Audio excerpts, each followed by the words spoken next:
ಆನಂದರಾಗವು ಮೊಳಗುತ್ತಿದೆ, ಇತಿಹಾಸ ಪುಟಗಳ ಸ್ಮರಿಸುತ್ತಿದೆ. ಆನಂದರಾಗವು ಮೊಳಗುತ್ತಿದೆ, ಇತಿಹಾಸ ಪುಟಗಳ ಸ್ಮರಿಸುತ್ತಿದೆ.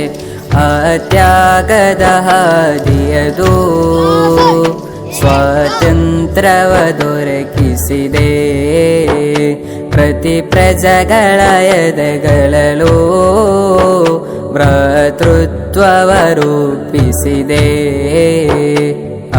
ಆನಂದರಾಗವು ಮೊಳಗುತ್ತಿದೆ. ಅದೇ ಸಂದರ್ಭದಲ್ಲಿ ಅವತ್ತು ನಿರಂತರವಾಗಿ 90 ವರ್ಷಗಳ ಹೋರಾಟದ ಕಾರಣದಿಂದ ಅವರಿಗೆ ಮುಸ್ಲಿಂ, ಹಿಂದೂ, ಕ್ರೈಸ್ತ, ಜೈನ, ಸಿಖ್ ಎಲ್ಲದವರು ಒಗ್ಗೂಡಿ ಒಂದೇ ತಾಯಿಯ ಮಕ್ಕಳಂತೆ ಈ ಭಾರತಾಂಬೆಗೆ ಬೇಕಾಗಿ ಅವರು ಹೋರಾಡಿದರು.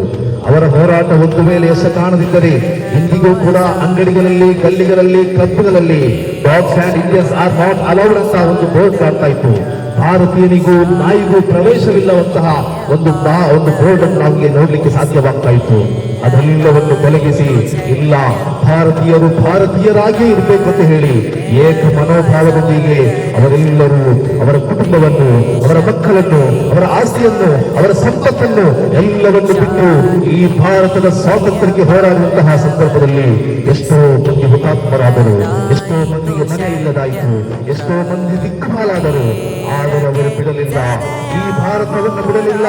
ಇಲ್ಲ, ಭಾರತಕ್ಕೆ ಸ್ವಾತಂತ್ರ್ಯ ಬೇಕು, ಸ್ವಾತಂತ್ರ್ಯ ಸಿಗದ ತನಕ ನಾವು ಈ ಭಾರತದಲ್ಲಿ ಎಲ್ಲಾ ರೀತಿಯ ಹೋರಾಟವಲ್ಲದೆ ನಮಗೆ ಆಸ್ತಿ ಬೇಡ, ಸೊತ್ತು ಬೇಡ. ಮೊಳಗುತ್ತಿದೆ